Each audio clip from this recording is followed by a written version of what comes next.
The Matador of the Five Towns, and Other Stories, by Arnold Bennett. Recording by Stanley Green. Section 1. The Matador of the Five Towns, Part 1. Mrs. Brindley looked across the lunch-table at her husband with glinting, eager eyes, which showed there was something unusual in the brain behind them. "Bob," she said, factitiously calm, "you don't know what I've just remembered."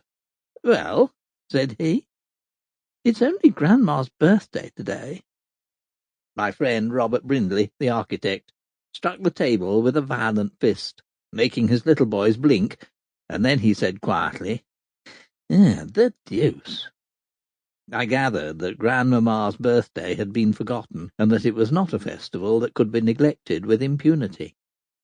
Both Mr. and Mrs. Brindley had evidently a humorous appreciation of crises, contretemps, and those collisions of circumstances which are usually called junctures, for short. I could have imagined either of them saying to the other, "Here's a funny thing, the house is on fire," and then yielding to laughter as they ran for buckets. Mrs. Brindley, in particular, laughed now.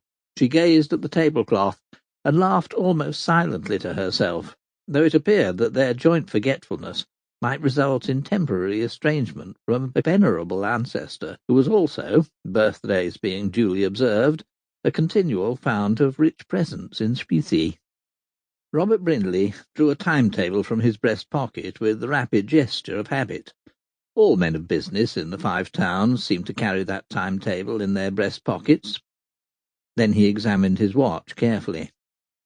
"You'll have time to dress up your progeny and catch the 2:05. It makes the connection at night for Axe." The two little boys, aged perhaps 4 and 6, who had been ladling the messy contents of specially deep plates onto their bibs, dropped their spoons and began to babble about Grey Granny, and one of them insisted several times that he must wear his new gaiters.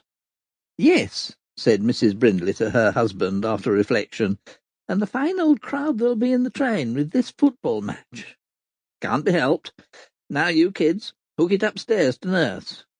"And what about you?" asked Mrs. Brindley. "You must tell the old lady that I'm kept by business." "I told her that last year, and you know what happened." "Well," said Brindley, "here's Lorin just come. You don't expect me to leave him, do you?